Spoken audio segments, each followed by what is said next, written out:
All right, guys. Well, it's Sean Daniel here in beautiful Miami, Florida, in an absolutely gorgeous apartment, condo. Apartment. I call it apartment. I mean the condo building, but I call it the apartment. I don't know, whatever it is. Probably a condo. Right on the water. It's absolutely gorgeous. And I'm here talking with a guy that I've seen on YouTube for a few years now. And he's a full-time creator. He makes content around fitness, dunking, basketball, mindset. What else am I missing? Health, nutrition. What else? Spirituality.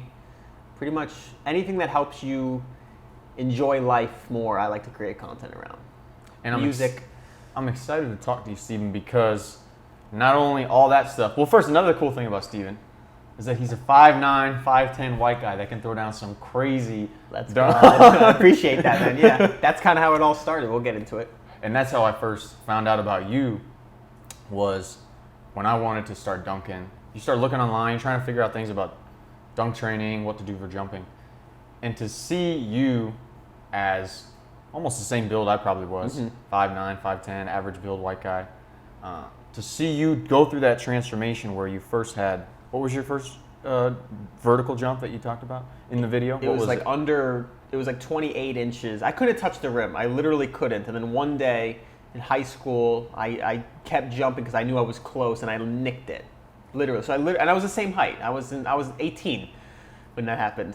So about 28 inches or so? Yeah, I say 28 because I think my reach is 91, but maybe I actually did get a better posture and a little bit of a stretch, but it's under 30 inches, which is pretty average, below average or average. And then you went from that to like 40, right? 42.5 measured. So to see that transformation caught my attention. Yeah. But it's inspiring, first of all, to see that, and I'm excited to dive into all the lessons just with the training that you learned, but to see the transformation you made personally too, to go from no subscribers, no followers, working a normal 9-to-5 job, to now being a full-time creator, having a decent following out there. I'm excited to go through that whole journey and see the lessons that you got. But before we get into all that, I want to go back to when you were a kid. Sure. And my first question about that is, did you have the same interests that you have now with the basketball, the fitness? Were you going around capturing content or just having a phone around you capturing stuff like you were now?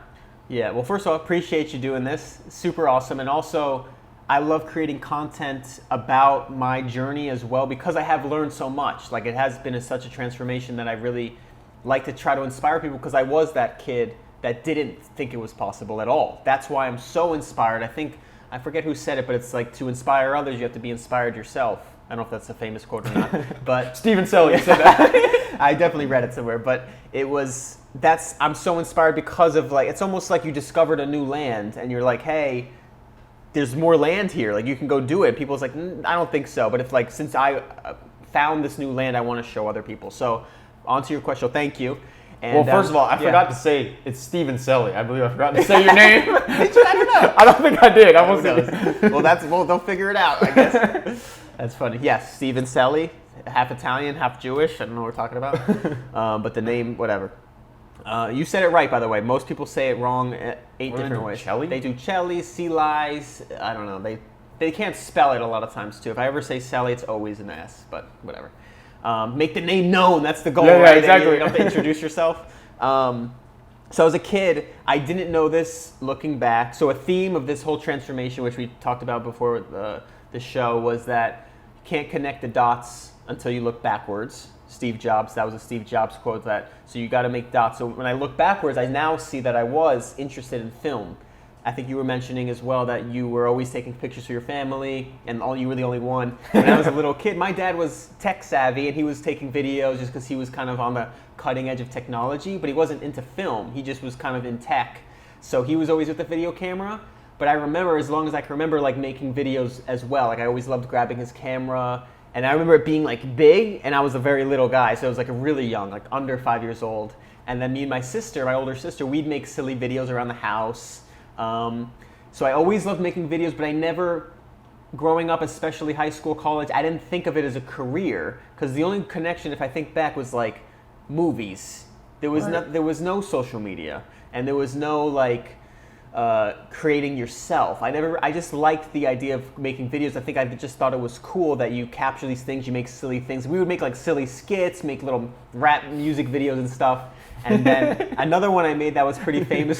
So I forgot to include rapper in there. Yeah, so. definitely a rapper. I forgot, that's true. The hip hop songs, that's right. That's a big part, yeah. I love rapping. That's a big part of the energy of like expression, which I'll get into as well. I've learned that more recently, that I'm really expressive. And it's weird because I never thought of myself as that way. I knew I was outgoing, but I have a real need to express. And I also learned that about myself, like you were saying. When you interview somebody and when you talk to other people, I'm like, you don't want to express yourself? Like, some people don't. And I'm like, oh, I didn't realize how strong it was for me. I thought everybody wanted to just like create and give and whatever.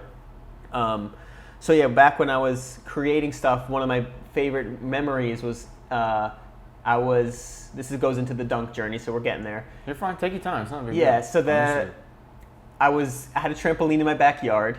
We put a basketball hoop on it.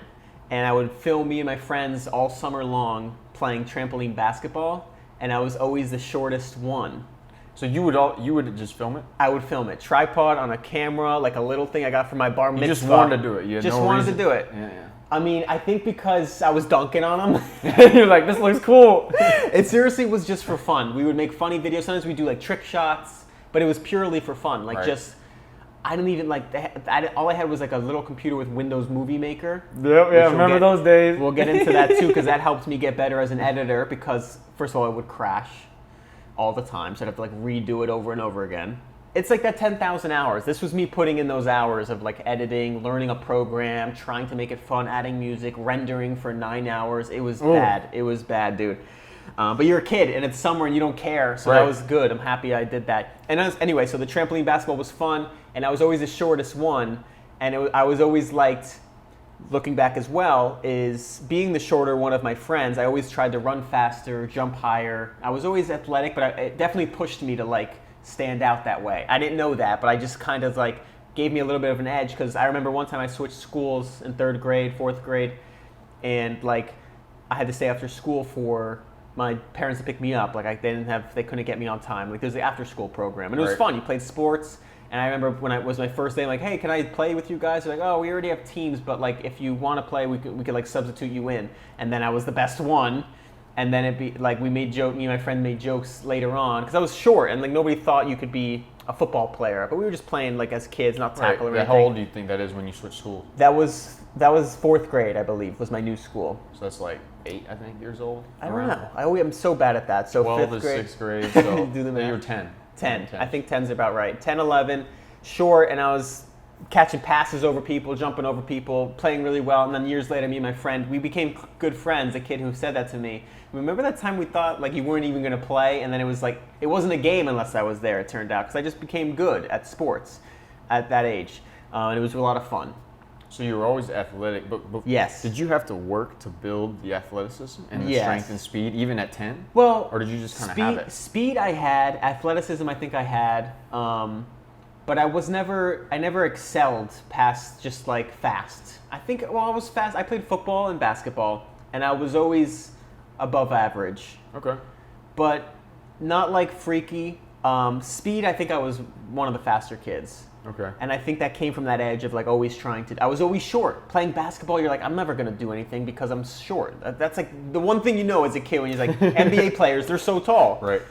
And football, I played both sides, running back and safety. I was a fast one. Okay. But then I didn't like football because it was like everybody's getting hurt. I was getting hurt all the time. And like, it was summer in Florida, like wearing full pads. It was brutal. So that was, and then the opposite was basketball, which was like tank top in an air conditioned gym. And so I was like, I'm this. Taking that. And the other thing was that like football, you had to practice every day, pads after school, put those pads on for like 2 hours. Basketball, you shoot around, you go have fun. It's like you don't wear anything. Like, and I don't know why that was such a big factor, but it was like ease of access. And I just always loved everything about basketball. Okay. Football felt like just like run fast and be strong. And basketball felt like shooting and like skill and style and all these different things that I really liked about it, and I still to this day love it. Like I love crossing somebody, and I love blocking somebody. I love jumping high, of course, and that's a huge part of it, you know. So did you have a favorite NBA player that was short?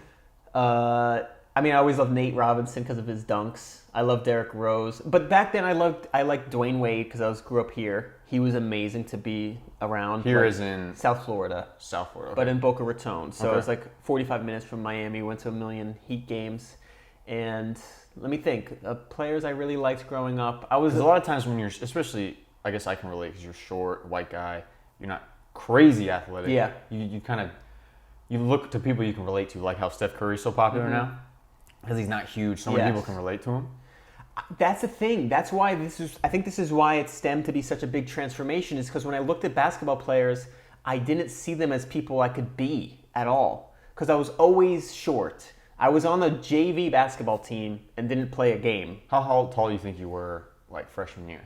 Freshman year in high school, I was shorter, probably like 5'5", 5'6". But by the end of high school, I am what I am now. I was like You're still not really tall at no. the end. You know, 5'9". I just measured myself barefoot. I was 5'9.3 with the new technology. Have you seen that, by the way? I saw that video. Yeah, It was crazy. It's just like puts on your. And Isn't that crazy? It just it's crazy. Put it on my head and it just like knows how the floor distance. It was insane.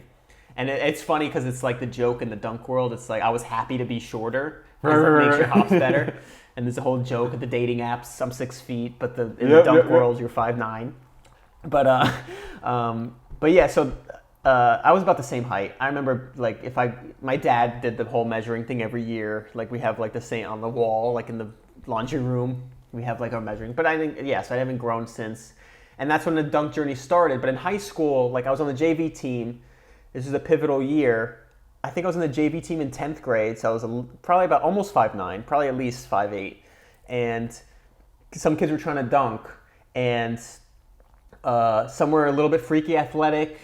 Other kids were black kids. Not to be racist, but like that's just what you saw. And the reason I bring that up is because that's what you saw as relatable. You know what I'm saying? Like, so you never really saw a short white guy dunking? Not in person, not once. And so like it's not that it was zero judgment, of course, but it's just when you see that it's like that island I'm saying. It's like you don't see that land mass. You don't see a possibility for you. It just seems like somebody else can do it, you can't. Yeah. Not relatable. So like, and same with the NBA. It's like I see the race is the same as height. It's like if you see the stats in the NBA, no one's shorter than 6'2", let's say. It's like, okay, well I'm 5'10". I literally don't make the qualification. Right. That's how it felt. So they were trying to get their first dunk. And I would like jump around, but I couldn't even touch the rim in 10th grade. I remember like I was not even attempting it. But I was like trying to touch the backboard. I remember like before that, a little bit earlier, started to go back. But I remember the first time like slapping backboard, like touching, grazing. Yeah, you get so excited too. Yeah. I was like, I can do backboard. And it was one of those backboards that were lower, dude. It wasn't even like the regular. It was the ones that have a little extension. And I'm like, I can at least do I'm practicing that. And it felt good because you could slap it too, like if you know you're going to go for a layup. With a layup, yeah. So you felt legit. I felt legit. But that was like middle school age. That was at summer camp. So I was however young. You don't go to summer camp in high school, I don't think. So that was like middle school. And then senior year was when I touched the rim, I believe, for the first time. I was and you must have been so excited. Dude, it was at PE. I was just like running around shooting basketball, and I was like, I wonder if I could touch the rim, because I was like, I was jumping a lot more I don't even know why. I've never really thought too deeply, but I was jumping more for some reason. I don't even know what it was, but I just started to jump more. I think because those summers we would play on low hoops. And we were jumping so much on low hoops with my friends playing basketball. That's the funnest, man. That is so much fun. Oh my God. We used to play low hoops, and that would turn that edge on where I would like to dunk on people. Because I'm like, if you bring the hoop down to my level, I'll dunk on anybody. Because I'm like, I can't lose. And that mentality's still in my head of like, if I'm shorter, it gives me that edge. So I would like dunk on people, block people. Even though I was a shorter one, I was like, see, like whatever, some underdog mentality. And so we were doing that a lot during the summer, and I remember like sometimes we'd raise it to the hoop, but the ones you have in your driveway aren't always legit. They're like a few inches low. I remember you were trying to touch the rim, and like my friends were trying to touch it, and I was a shorter one, and I was touching it. And I think I even dunked like a tennis ball on but it was like a 9'7" rim, so it wasn't 10 feet, but it was like a big deal. I was like, and the driveway is like slanted, all these things that help you. But I remember thinking like, man, I have some good jumping ability just from pushing. Like I used to always jump. Even when I was a kid, like connecting the dots going back, I always trampoline. liked trampoline was one, but like in the grocery store, you'd see something Oh, with yeah, a yeah. sign. I'd go to touch that, and everything. I just loved jumping. So going forward, I think that's after that summer from like so much basketball and like jumping on low rims. I loved that jumping. Like that was like a big standout moment, I believe. Because I was catching alley-oops. Like the hoop was low, it was like 8 feet or something, but it was gave like you that feel of how cool it is to dunk. yes, especially because it's like in this sport where I'm always like no chance of going anywhere if you lower the hoop, and it's like now I'm the best, not just the best, but it's like the most freaky because I'm the shortest, yes, dunking the best on an 8-foot hoop, and I always loved dunking. I remember back lowering it super low and just like loving to dunk. I always loved dunking. That's why I got the trampoline dunking thing. Right. But and I equaled the playing field too, because now I can jump on the trampoline way higher. Because if I'm jumping higher than you on the ground, on the trampoline, I'm flying. And also, it made it fun on the trampoline because if you're tall on a trampoline hoop, you don't look good. You don't. That's true. If you're short and you're like flying, I have That's a some good crazy point. videos. You just cut into this, it'd be fucking nuts. I'm like, I jump and I keep going up, and they're here, and I land like you would land on your friend's neck and just. So you did like the LeBron on Jason Terry. Yeah, really crazy. Speaking of like the NBA, Derrick Rose had that like one dunk he did nasty. I think it was, I don't know if it was a dunk contest or just All-Star game. He did like a reverse pump.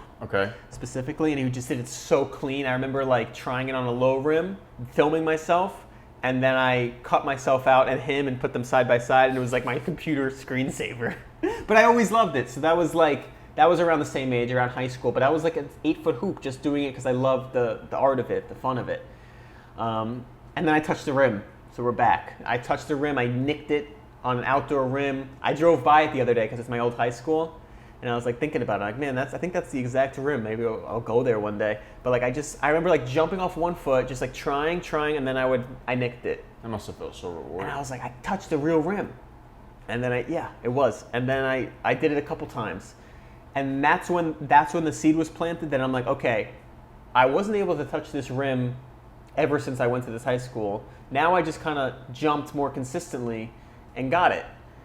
I wonder if I could hang on it. And hanging was a big deal because it was like, put me in the same realm as an NBA player, meaning if I could hang on the same rim an NBA player, that felt like a monumental goal. And I'm like, I wonder if I can do that. So I would go to the gym, LA Fitness, didn't know at the time the rim was low. Yeah. Only by 2 inches, but still. But the reason I say that is because it didn't matter that it was low. It was more like the switch that flipped. So I would go to the rim, grab it, like touch it, almost grab it, like fingertips, and just not hang. And then one day I got it. I even have like a scar from like because I was coming at the side of the rim because it was more sturdy. One time I went up and hit the bottom. Anyway, I grabbed it and I like got enough of my fingers where I hung.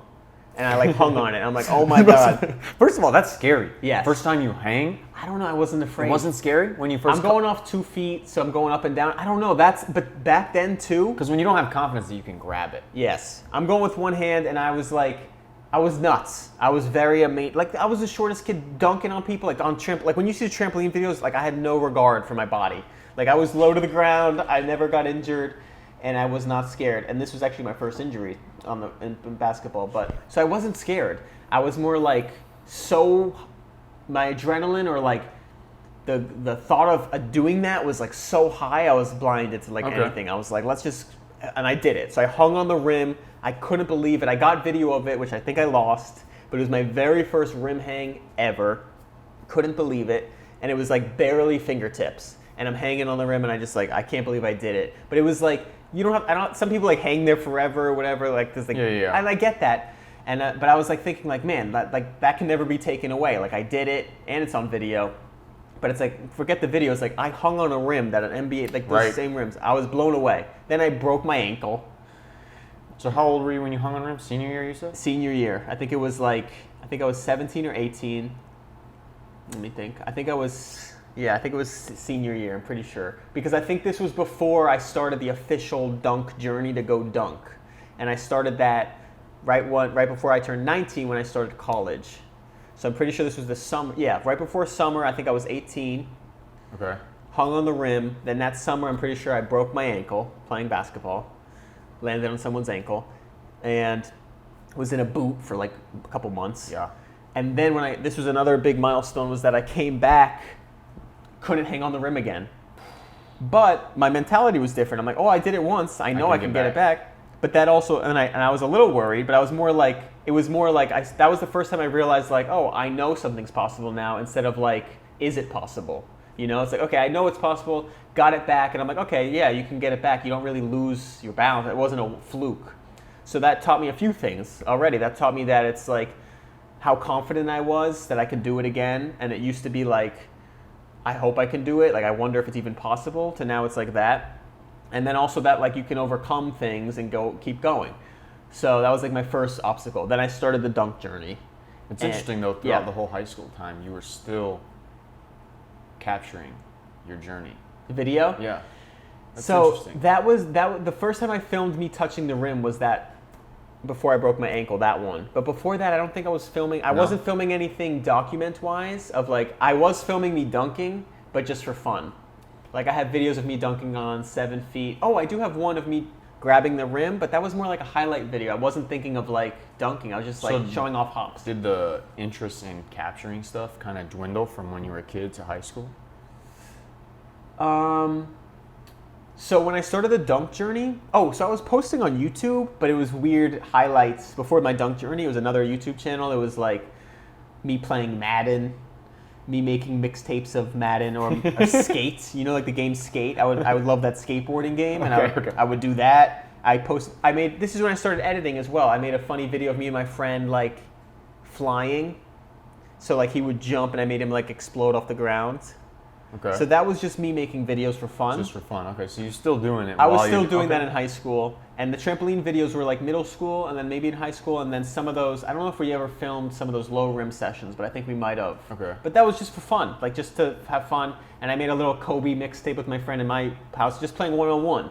But I was touching the rim in that, but that was not thinking I could dunk or anything. That was just like, dunking was always like, not possible, but it was something I enjoyed doing on low rims. So I would always love like smash, and then when we would play one-on-one, I'm like, let's lower the rim to dunk on each other, and it was fun.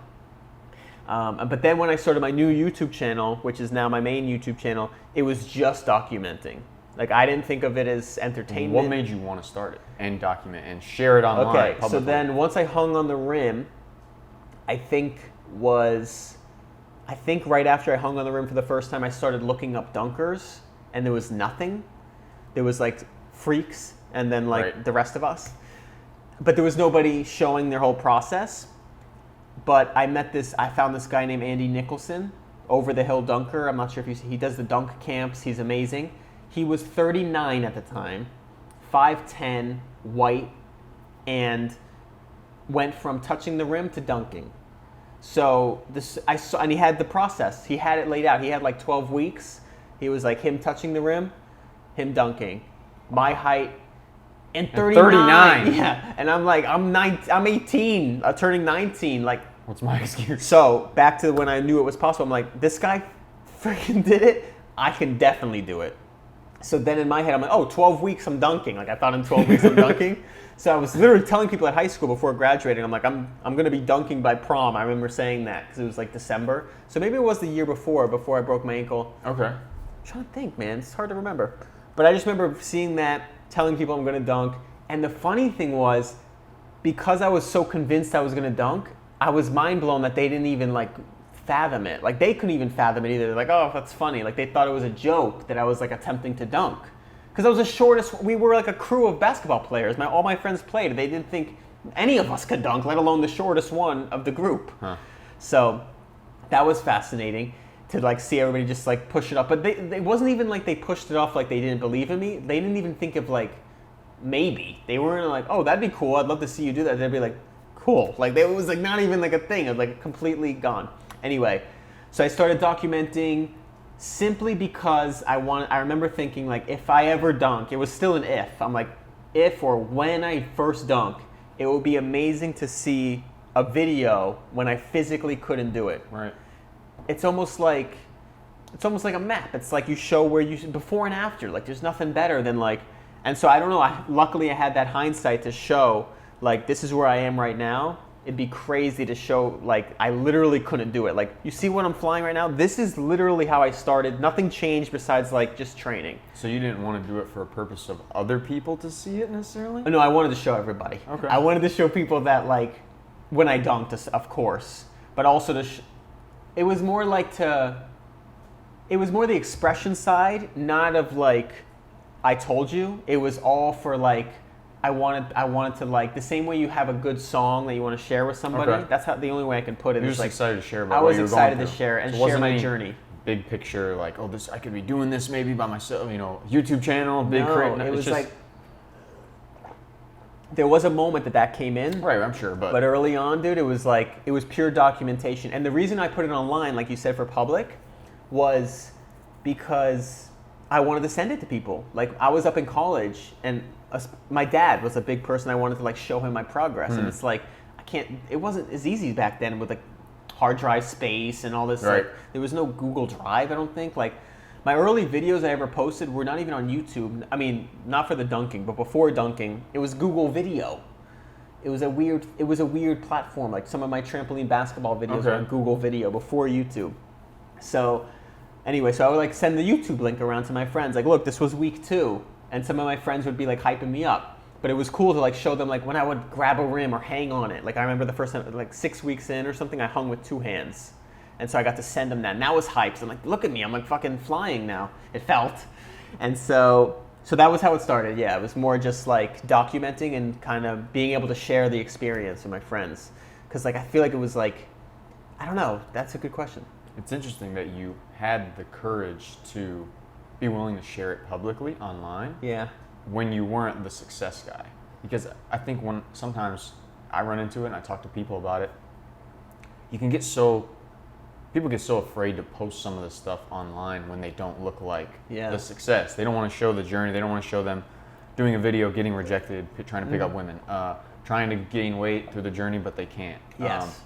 Nope. It's interesting that you had the courage of that, especially since you were telling all the high school kids. It was like you weren't worried about failing or what they would have thought.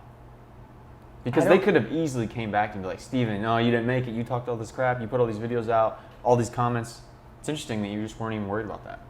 It's very interesting because I've never really thought why I wasn't afraid. And I think it might have been because might be something that's really innate in just who I am, is like that was something I wanted so badly that like maybe I did it subconsciously to like push myself. I only say that because now I do that on purpose. Like sometimes I'm like, should I do this? And I tell people, if you want to, this is one of the beautiful things about social media. I'm like, if you want to achieve a goal, make it fucking public. Because it's accountability, that's true. It's huge, man. And so it's like, and people ask like, what kind of content do I make? I don't want to do this. It's like, well, do what you want to do because it's going to be, you're going to have to you have to be who you're going to post about, you know?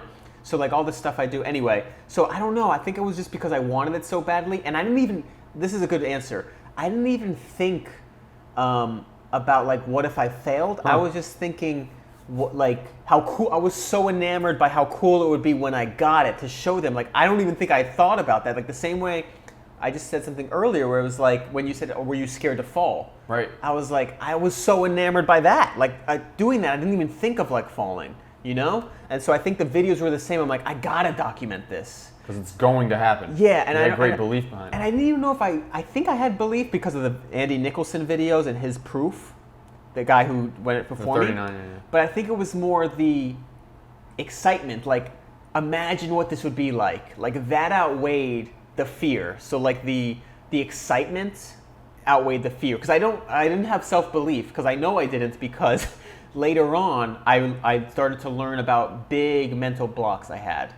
I had self-belief that I would dunk one. But then later on in my journey, like, next level, I had a lot of, like, self-doubt. And that's a big part of my spiritual transformation or human personal growth transformation. But back then I think I really believed it because of Andy, but I don't remember thinking like I'm 100% going to do it. I remember saying that and like feeling it, but I definitely was worried like, can I do this? But it was just so exciting to be like, imagine if I have this video with all these people seeing it, like how insane that would be. That fueled me. So that reminds me of a lesson I learned in right before senior year of high school. I went to this leadership camp at University of Pepperdine in Los Angeles, California, or Malibu.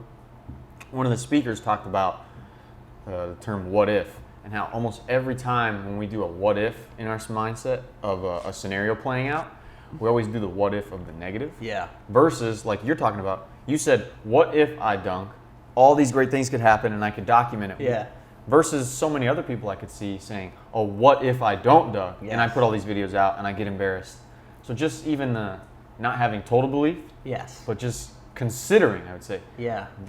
all the grand things that can happen as a result of achieving your goal can maybe propel you to eventually getting to belief. Yes. But so many of us don't even consider in the first place. Dude, I think our default is the negative, just based on like our biology and survival. There's that prospect theory by the guy Daniel Kahneman. He's like a Nobel Prize winner. His book was really good. Too long, I didn't finish it. But it was like prospect theory. He won the Nobel Prize for prospect theory, which is humans are more, they feel a stronger emotion when they lose compared to when they win. So if they go gambling, have you heard of this before? Mm-mm. If you go gambling, if you lose $100, it hurts more to lose the $100 Yeah, that's probably true. Yeah. than it feels good to win 100. Yeah. And so I think that plays into everything we do. Like it's like we're way more afraid of the negative than we are feeling of the positive. But for some reason, that dunking thing made me feel so crazy that it outweighed the negative feelings.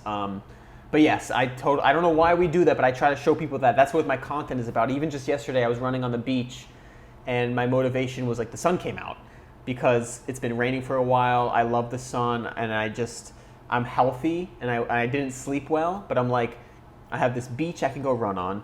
I feel good. I have the opportunity to go do it, and I wrote on my story like gratitude is a powerful motivator. You could be dead.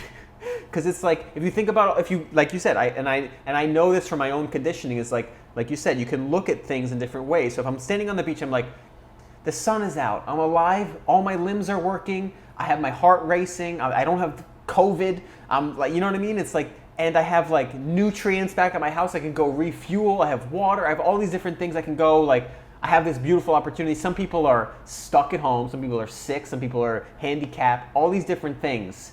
And that, it's like when you think like that's like, I gotta go hard. And that's how my life is now. That's why I go hard, because it's like, and I try to figure out what that catalyst is, and I think it's just building awareness so you can remember to look at those things. Because it's hard, it definitely was hard, and it's uncovering my own thing is to remember to like just look the other way. Like you're saying, it's like when an opportunity comes, our default is this, survival, like negative, all these, because those are all true. There's nothing wrong with them. But it's like you can also look this way at any moment. I'm a big believer in that.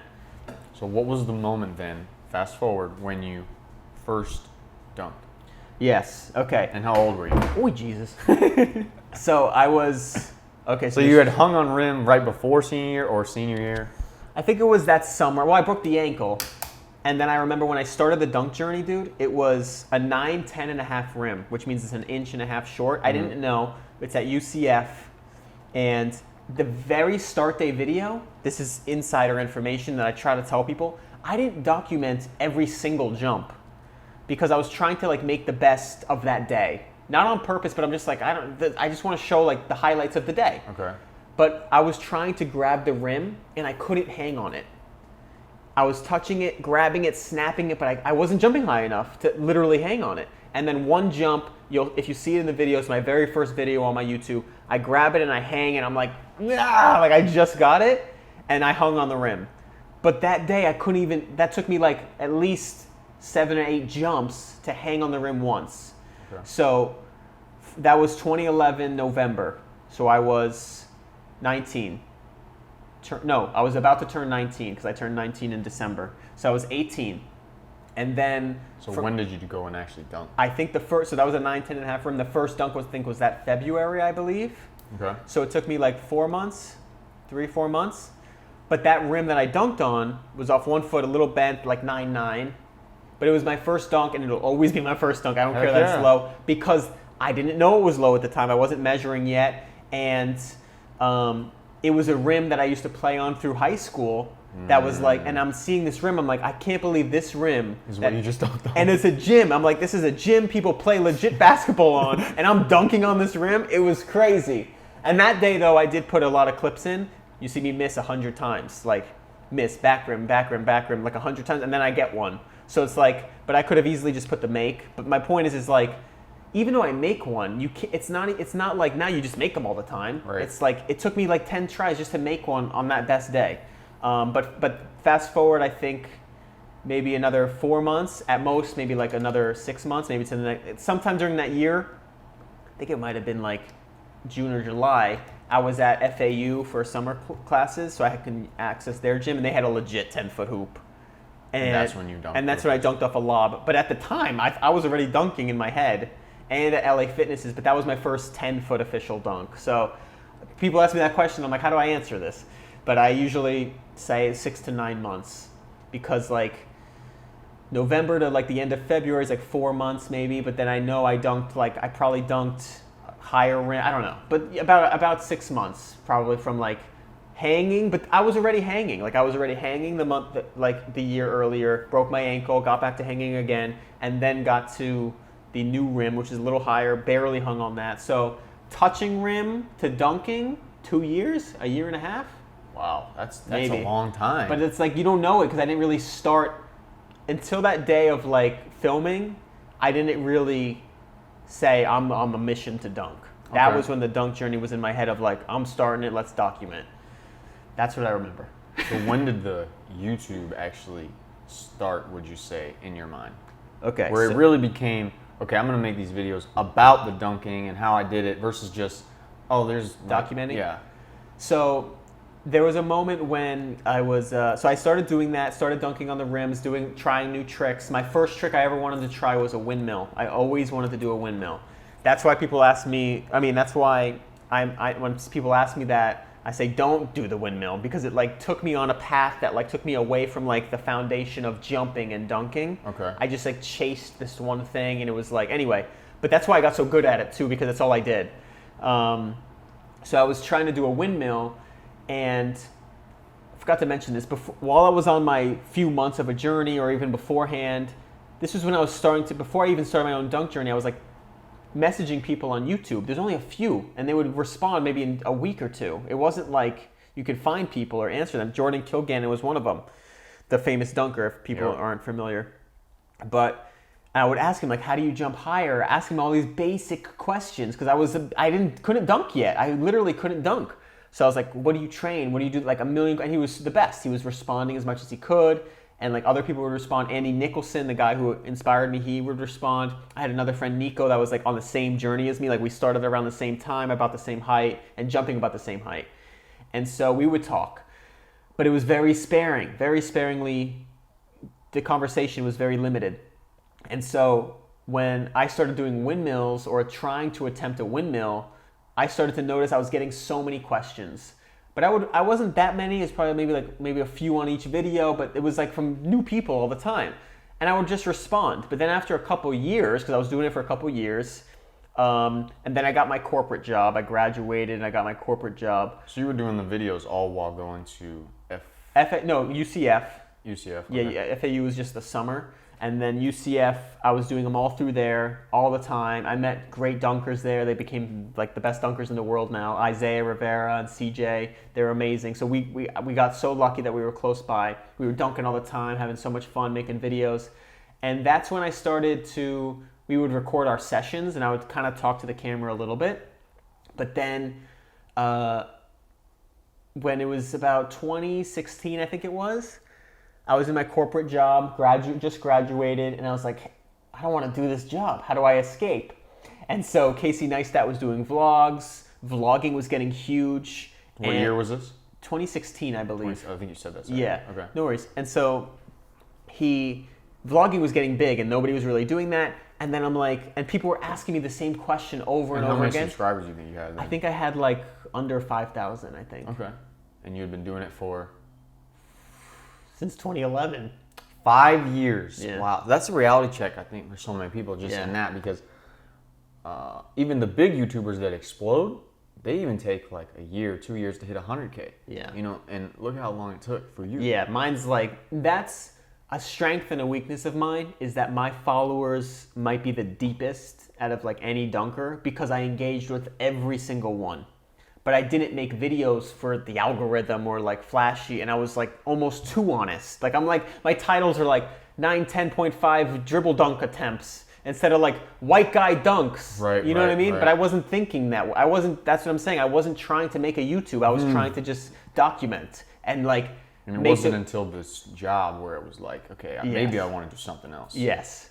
So I was like, what are my options? I like making videos. This is when my self-growth started. I'm like, what do I like? What am I doing? What the hell's going on in life? This is where you were living with your roommates? Yeah, roommates and then a girlfriend. I think at the time this was both, girlfriend and a roommate. She was both and I had roommates. But so that was the very first time I turned the camera on me, and it wasn't a dunk video. It's my first vlog. So iPhone on a windowsill, and it's got like 150,000 views or something like that. Wow. Yeah, I mean it's been 4 years. Yeah, but still. But still, like it still gets traffic. Like I still get comments on it all the time. Like goes to show you, like all I did, it's like because I had a specific need, and it's titled well. It was like 5'10" dunkers advice or how to jump higher. Very basic, like very broad. But also like good information. Like the information still holds up because it's more about just like pushing yourself. Just because you saw all the questions people had and you wanted to help them. Yes. It wasn't like a huge planned self-promotion thing. No, it was like, definitely was a part of me thinking maybe this is my step into vlogging. Let's see how this goes. And maybe I could become a vlogger. So there was definitely, no question. I don't know if it was 50-50. Right. But I know now, looking back as well, I've always been a very empathetic person. And if you look at my YouTube, I answered every single comment for those 4 or 5 years. Insane, Yeah. man. But the thing is, one, I'm empathetic, but also two is like, I know exactly how they felt. That's empathetic. But like going through my dunk journey, like those questions meant everything to me. Like, And you could never get an answer except waiting a week. It was, and sometimes you'd never get it. And sometimes it'd be like, they'd say something, be like, okay, is that the answer? Like, you'd be like, how many times a week do you jump? And they'll say like 2 to 3 times a week. I'm like, okay, well, how many times like, there's more questions, like it never ends. So I just know how badly they want those answers because I was doing it for years, or at least a long time. And so I was like, I know what they feel. I know they need these answers. I want to help them. And that's still true to this day. I want to help people do that. So I flipped the camera around, answered the most basic question, how to jump higher, my best advice. I just told him to jump more. I said strength training's bullshit or something like that. But I do remember you talking about that. I don't know Yeah. what you always talk about, well, if you want to learn how to jump, you got to practice jumping. Yeah. I mean, it's like, holy shit, I didn't put that together. I'm serious. Because you think of all these other advanced things you got to do, and it's like, wait a second. Yes. So I think the overlooked thing, which I still say, I just said it in like my latest YouTube video, I think I said again, I'm like, you got to jump. But what does that mean? You got to jump harder. Like, but jumping is not something people think that you have to push like that. Like if I said with weightlifting, if you want to lift 1,000 pounds, do you think you can do it if you lift 10 pounds 1,000,000 times? No, you got to like slowly increase the weight. But it's hard to connect that to jumping because it's such an acrobatic thing. So I equate. It's not measured in a way. Yeah, it's not how hard you jump. It's hard to measure. Dude, in the future though, I think there's gonna be like force plates, and that's gonna be really interesting. That's true. Which is kind of why it's fun to be here now, because it's like we're figuring out this whole thing, and it's gonna be so easy for the next gen to really advance, because it's gonna be like the way weight training is now. Like right now, like people have such access to like their look, I'm tracking my REMs every night. Like who has that access? That's crazy. So I think it's real interesting that you started with the mindset, really, you saw a problem and pain people had, and you wanted to bless and help them. Yeah. And that kind of helped you guide into your first video that kind of started gaining traction. Mm-hmm. In comparison to most people, when you're talking about social media, even with like social media clients I had, where I manage their social media, they get in this mindset of, what can I do to gain followers? So the whole attention's on me, not what do people need? How can I provide value? How can I help them? If I do that, then the following's gonna come. Yeah, so I learned that late because with like the following, everything happens for a reason. That's my belief, but it's the balance of growth versus creating the best content has always been. I've always just made great content, and I do think I was empathetic and did it for all the just helping people. Like I really truly did, but I also love making videos, which is what I tell people is like, if I made videos and I helped people and it, like made help my YouTube grow, that was definitely in my mind. But like I said, like the most videos were just to help the people and to just have fun. Like I wasn't really thinking YouTube was a thing because it's like there was no path there, and I didn't know that I could have been a little bit more strategic. But Right. I loved making videos. I loved when people would I would make funny edits. I would be talking in my car and like at the gym, people would say funny things. I'd make them do weird edits. But when people say with social media, that, like how you were saying, they have the wrong mindset going in. The wrong mindset I see a lot of times is they want to use social media because they see the freedom it brings. Right. But they don't realize how much work it is to make good content. It's not just like, oh, make good content and you make a business around it. It's like you have to love that because it's just as much work. Right. Like we just set this up. That was not like so much experience goes into that. It's like now we're just talking, but like there's so much that goes into it that I'm like, you have to love the process of it, which Right. is just everything. But they don't see that. They just see people like now all they do is post on social media. It's like, yeah, but like even like gym people, right? They look good. People like, oh, all they do is look good. They're shredded but like I actually see some of the best looking guys. I'm talking guys. I'm not even talking girls. I see the best looking guys in a sick gym picture. I'm like, do I really think that they just like snap a picture? I'm like, no, because if I tried to recreate that, I'd either need like a photographer or my own camera, like looking good with a good like pump going on, with a good outfit, with a good lighting. Like I'm hoping too, because that's what I like when people go next level. Like I hope they didn't just like fucking somehow take a great picture. But it's like I think a lot of people that are doing well, looking good on that, have a lot more than we see. We see the post. There's a lot more going on behind the scenes. Yes, and like we see the post of them looking huge or shredded or like just working out. But I think there's a lot more strategy that goes, and they've been going at it for a while. You know, they know what people see, and we just see them at the gym, which looks like everybody goes to the gym. But it's like I think there's a lot more, like you said, behind the scenes that doesn't get seen. I think that is because, in my opinion, the reason people have that attitude, they don't realize how much work goes into it, is because everybody on social media and YouTube, they're only showing you the highlights. Like,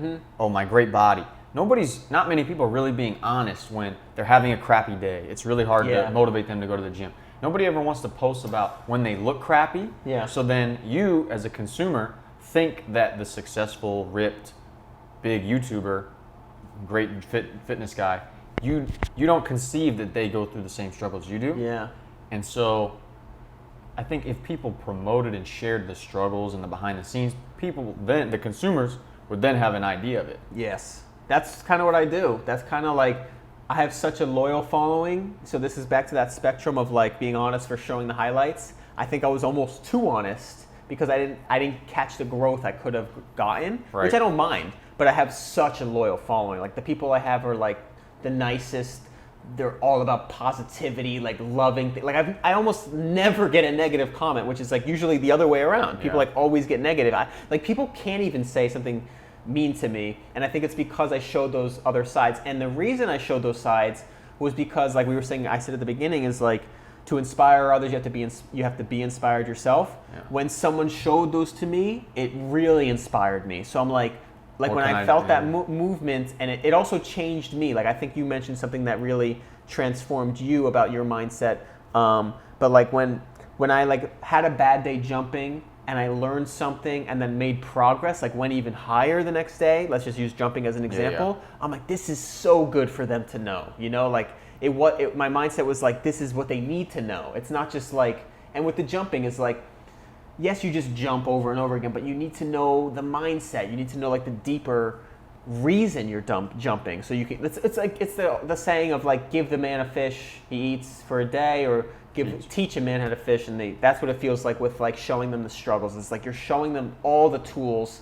Like training to me is a mindset, but it's an art. Like we were talking about with like gaining size. It's like reps and sets. Our bodies are too different to do the same numbers, you know? You have to understand the connection. And the same is true with like trying to run faster. You have to like push yourself to run faster. You can't just, this is the analogy I was gonna give with just random, but when I tell people to jump higher or push yourself to jump higher, if you're running a 40-yard dash, everybody's done that for sports, right? If you run a 4.5, let's say you're fast, you run a 4.5, if you wanna run a 4.4, you can't just run a 4.5, you have to run faster than you've ever run. You know, how do you tell somebody to run faster than they ever run? You just you don't. You just say run as hard as you can. Jumping's the same way.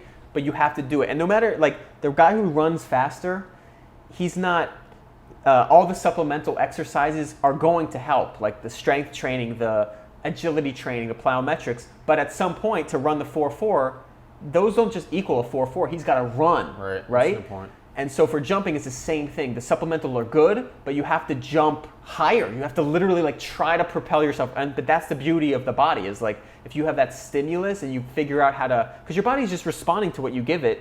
So if you can find a way to stimulate it the right way, that's the magic I want to teach people.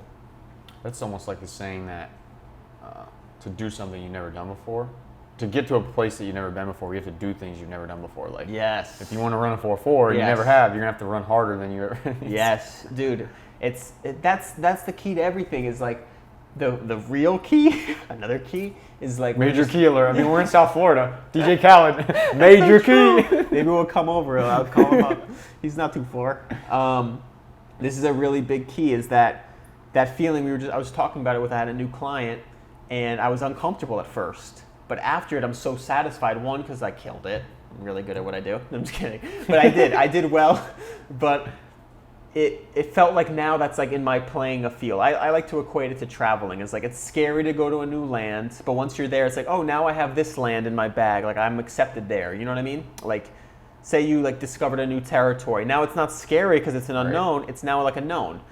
But the key that I'm trying to get to is if you can, in the moment when you're getting that struggle of feeling uncomfortable, you recognize it as like growth. Then it's like every time you feel that, you say yes instead of like getting afraid. Right. And that's like almost impossible. You're gonna feel the fear first, but the faster you can get that there, like I was taking the photos, I was nervous at first, but then I'm like, oh, this is good because I'm like, if I do well here, I'm gonna be on a higher level. So if you can remember that, like the second you feel that uncomfort, but you have to do it first, like you were saying.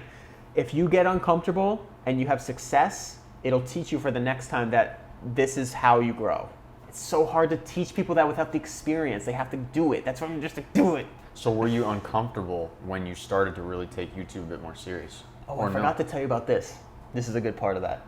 I was in the gym with a tripod like this before I could dunk, touching the rim, some days barely touching it. With guys walking by you like... With people playing...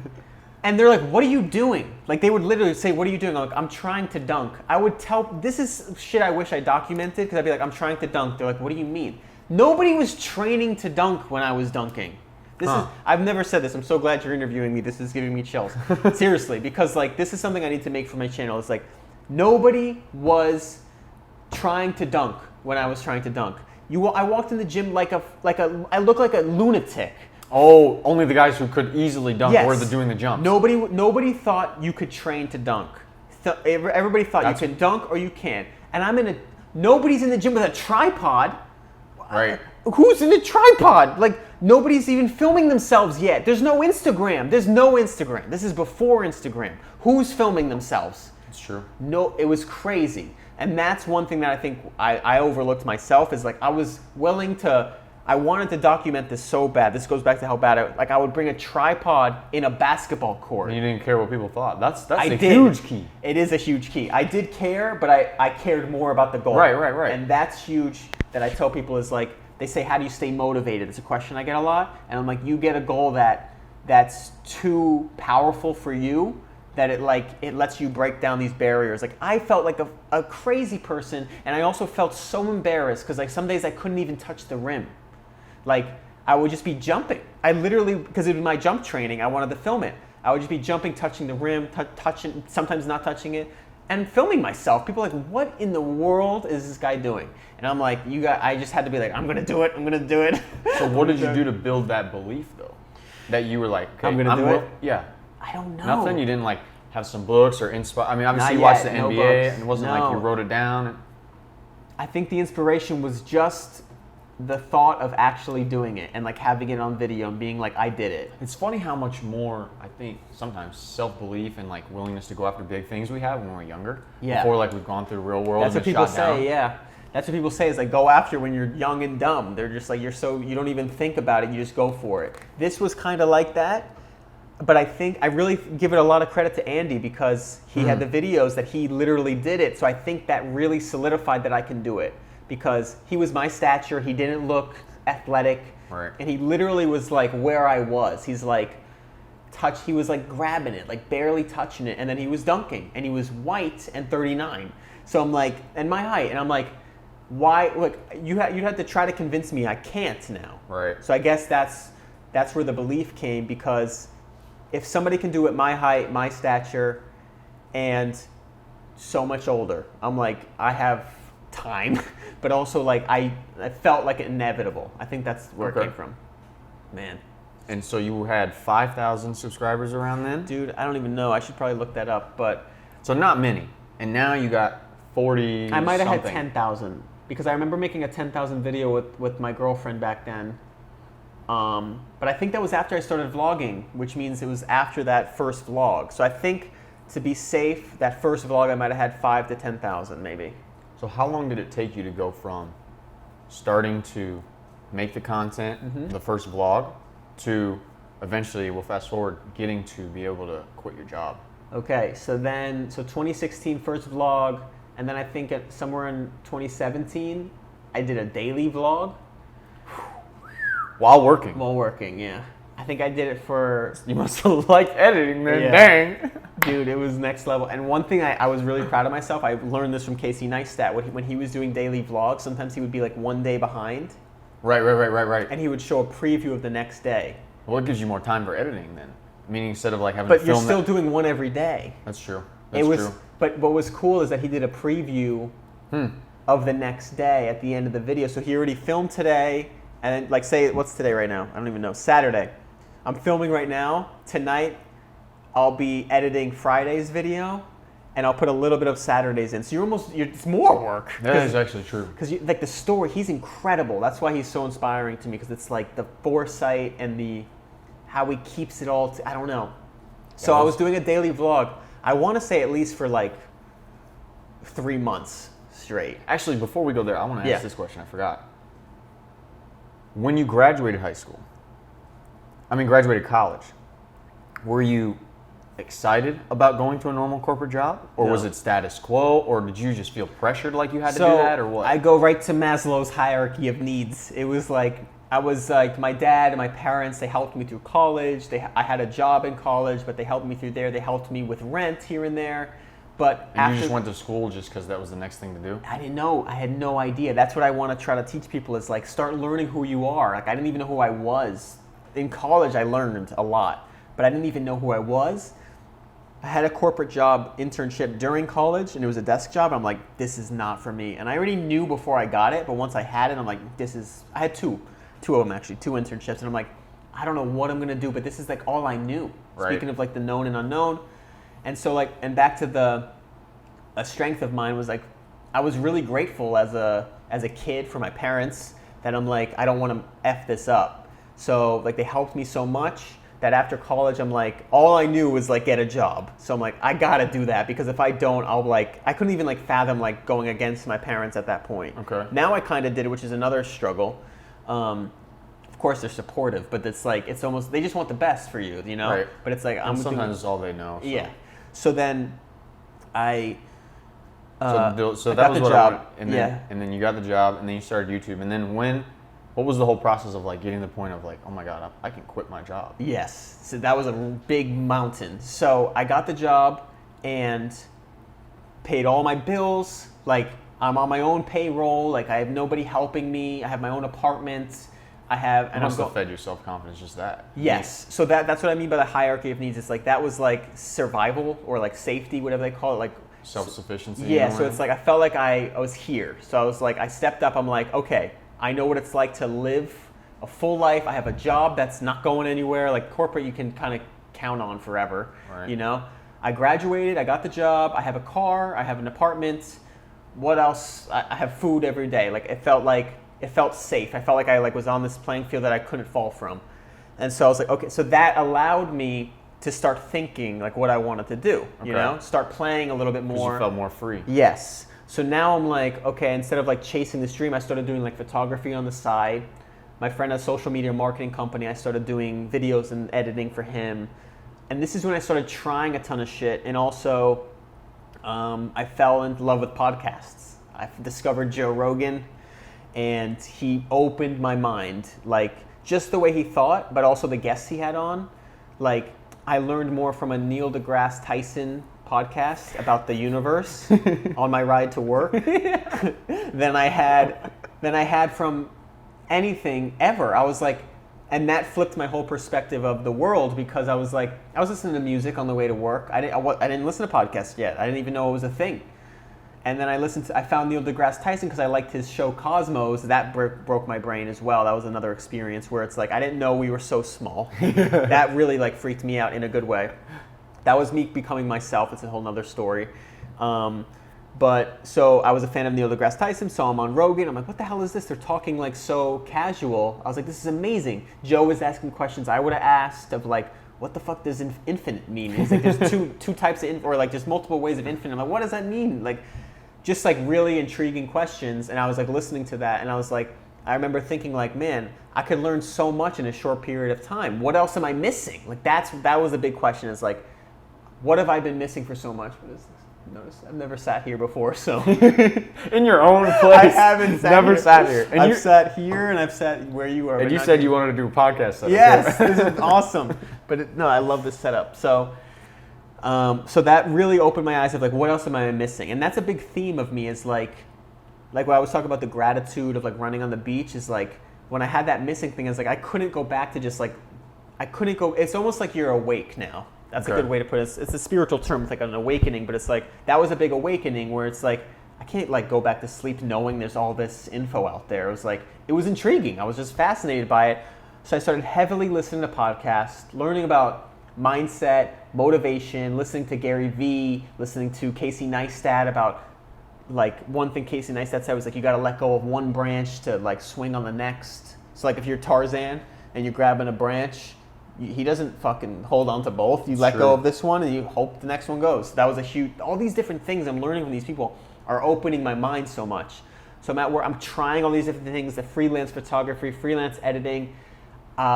It was so tough to like make ends meet. I had my corporate job, but I'm saying like, how am I gonna make this like a full-time thing? Where you could leave the job. Yeah, right? Trying to make a YouTube channel that grew, what else was I doing? Trying to coach people with jumping, trying to make dunk programs, started my own little dunk life company, trying to make clothing. I don't know what I'm doing. Just trying anything to see what works. Yeah. And also at the same time, a big part of this was learning. Like, I did videos once, and I made one I loved for this like nightclub with music I liked, and it matched their theme, and they're like, we love it, but we want this song. I'm like, what's the point of, then I don't want to do it, you know? I did it because it was like my job, but I was like a side hustle. But I'm like, it made me realize like, oh, I love making videos, but like, I want to make it the way I want to make it. I don't want to like, if you're telling me how to take the picture, it's almost like someone's like, can you be our photographer? And the funniest thing is, when they first hire you, you ask them what they want in the video, and they're like, I don't know. Yeah, you make it. You're the, okay, yeah. So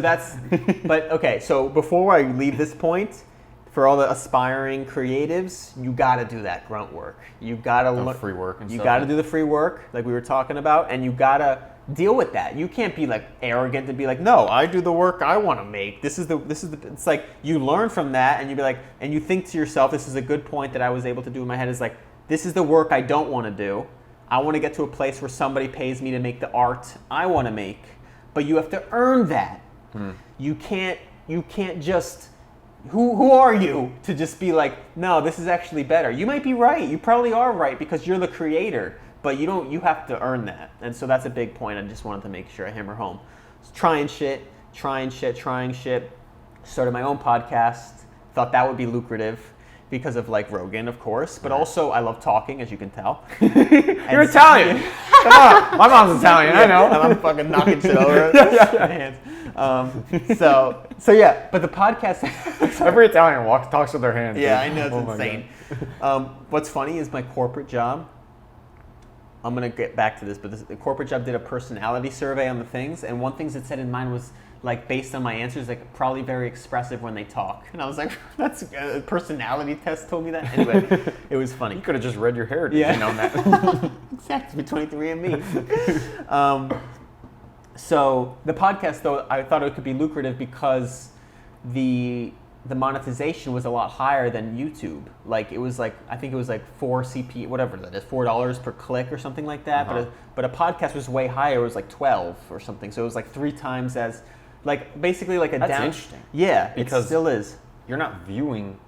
Yeah, I don't know if it was a click, but like ad. I think it was for ads. Like Right, if you but want that's to interesting. Yeah, I don't know. I think because they're deeper. I think because like if someone's subscribed to your podcast, They're usually doing it when they're driving. A lot of times, But like maybe the- they're not as distracted. Versus when you're watching a YouTube, you got a whole suggested on the right side. that's true.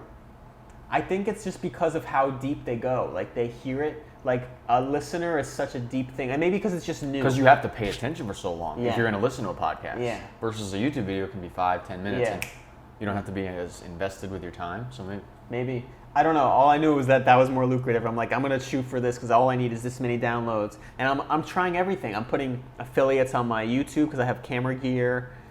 All this time, by the way, speaking of the risk, I didn't know at the time, but I was learning about investing in yourself, which is a big theme. I was like buying a new camera. And I was like, I can afford to have this corporate job. I might as well use this money for something. I was taking trips because I was like, I love traveling. And like I would take pictures there. And like I would also like bend the rules at work. Like I would leave early to get to the gym to like make a YouTube video and like stay up late and then you know what I mean, things like that you got to like push the limits a little bit. So I was doing podcasting, YouTube, photography, videography, editing other people's podcasts, anything like that, just as much as I could. And then 2019 I broke up with my girlfriend. I was single in my own apartment for the first time in my life with a corporate job that was paying me well. And you had been working there how long? Almost 3 years. Two years. And how long have you been trying to make other stuff work? About 2-3 years. Yeah. And nothing had really stuck yet? Nothing. I mean, I would make like a little bit of nothing that was even comparable to my salary. And I was like, and a big part so in 2019, I got certified as a life coach. This was another thing I tried early 2019. So I've been at my job since like summer of 2016. Okay. So yeah, it's almost 3 years, 2.5 years. So right before the 2019, you're about to tell me about how often did you really think about just giving up, trying all this stuff? Or were you not really in that mindset? I'm sure you got frustrated days and stuff. I got frustrated, but I was like, this is a great question, by the way. And I think the answer was that I would think that like I should just stick at this job, and then I'm like, then do what? Fucking nothing? Like just do this? What am I gonna do? Like what's the other option? Tim Ferriss helped me with that. He had that he had the fear list. Like people do like a to-do list, like they want to achieve these dreams. But then they say like, okay, and what if you don't? What are you gonna do? And it was like, stay at my job, work there for 20 years. Man, that's got to be eye-opening because you don't really think big picture about if it doesn't happen. Right. So I'm like, what's the like? So I did a lot of that work. Like I actually applied these things people taught, and like the fear one was a big one because it was like, what if you don't go for this? And it was like, okay, I'm gonna be at this job. Wow. I'm gonna take 2 vacations a year. I'm gonna climb the corporate ladder and make better money. And then it's like, and then I was also writing like things like, and wear this suit I don't like every day, and go to this every single day, and have to put my gym around this every single day, and wake up early and go in traffic every single day. It's like, what? I can't do that. Like I don't want to live. So it literally was like life or death because it's like that's not a life I want. So it's like, and then, so that's all the motivation. But then the flip side is like, if I make it work, how fun would that be? So it's both. And then to me it was like, let's fucking go. And then I know you gotta have balls. You gotta fucking go for it at some point, which I did. But I tell people is like, you can earn those balls as well. Like I was doing all that shit, social media marketing, trying shit, nightclub photography, all these different things. And then saving every penny, coming home, sleeping at 9 p.m. Like I wasn't fucking around. Like I did a lot of things, and there's one thing I didn't do, and it was fuck around. That's all I didn't do. Seriously, I was like, I called it my little efficiency cabin. My apartment was cheap. It was in a weird city called Castleberry, Florida. It was like outside of Orlando. It was close to my job. I would just go to work, go to the gym, make a video, not every day, but like edit something, work on something. I got a life coach certification because I was like, I love people and I love helping them, and it was all about the subconscious. Just another thing I tried. But it's like, you do that. I spent a lot of money on it. It was like a couple grand. But I'm like, now I have this certification. It's like all these different things added to a resume I was creating for like this next life. But like, you got to just start doing them. Like, I didn't even really think about like, this is failing. I'm like, I tried that. I learned something from it. I was able to see the positive. That's definitely a strength of mine, is the positivity. Because like we talked, I don't know if it was on the podcast before we started talking, is that there's two ways to see everything. Right. So it's like, like the photography at the nightclub, like it was like $50 for like 3 hours in the middle of the night, like 11 to 2. And I was happy to get money. I was like, man, I'm getting paid to be a photographer. But it was like, then I had to go home and edit them. Right. 200 friggin' photos. So if you do the math, how much was each photo? If it was like $50 for 200 photos? 40 cents. For taking 40-cent photos. And the drunken people, like terrible look, with a camera that I barely can afford, you know? It's like terrifying. That's funny you had that mindset after, not funny, that's great you had that mindset after each time you tried something. Meaning where your mindset was, okay, this was positive because I learned I do like this, I don't like this, or I learned this about myself, I built this skill. And I'll admit, even myself, when I spend time trying something new, even though I've tried different things since I graduated high school, so many times I can get in this mindset, and I think a lot of people can, where you spend time investing in something and then it doesn't work out. It's not really what you wanted to do. But you still learn positive things from the experience. You check something off your list, you realize I don't want to do this. But you can easily get drowned in, and I had before, the thing of, oh my God, I spent all this time working on this thing, and it's not what I really want to do. What a waste of time. Why am I keep trying all this new stuff? Yeah. It's great you didn't have that attitude.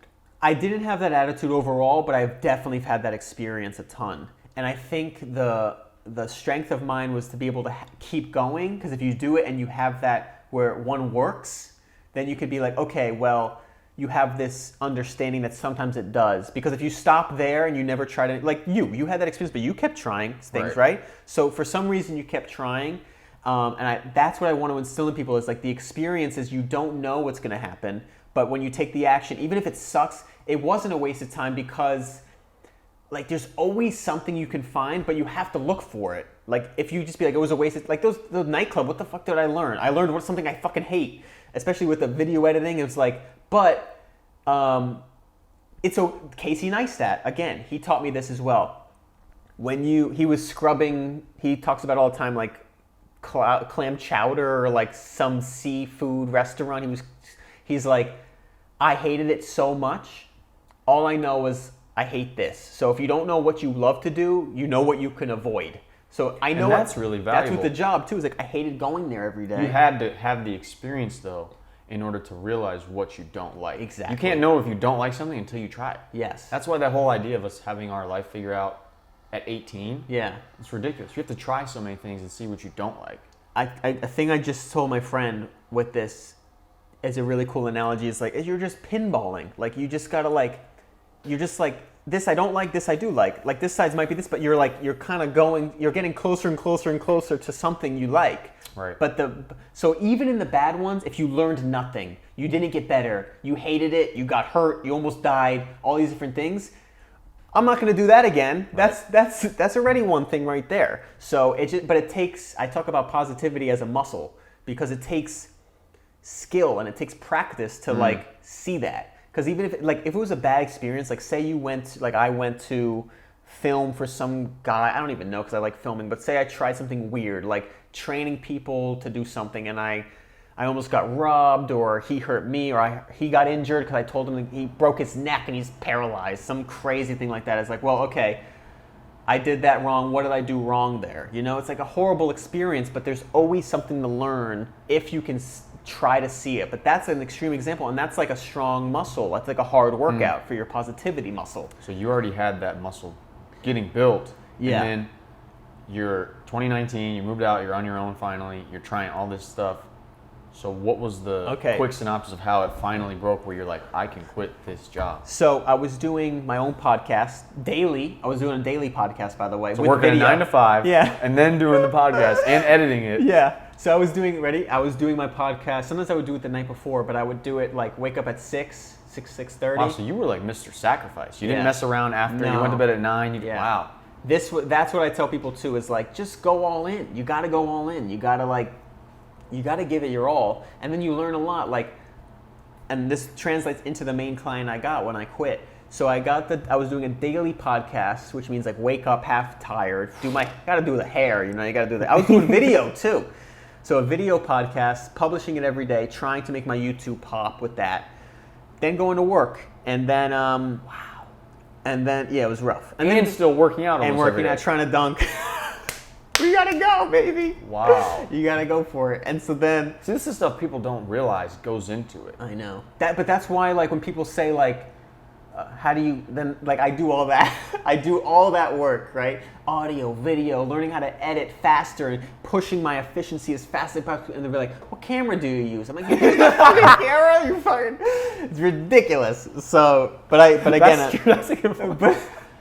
but the thing is, That's what they want to know out of all this stuff. for example, though, the reason why the experience is great, though, is because I've definitely asked that question, too. I've been like, what camera do you use? Because that looks sick. So I don't hold it against them, because I know. Right. But it's still, like, sometimes I'll be like, are you serious? Like, you've been following me for years. You know it's not that. Anyway, so I was doing it, and this was a mindset shit. It was all in my, I think everything's in the mind, by the way. Everything's mental. And so mid-2019, nothing's popping off, but I was doing my own podcast for a couple of years, my own YouTube for a couple of years. I worked with social media marketing companies where I helped them with the strategy. I helped them post. I was posting for their platforms. I learned about the hashtags. I learned about marketing side of things. I did like the photography on the side.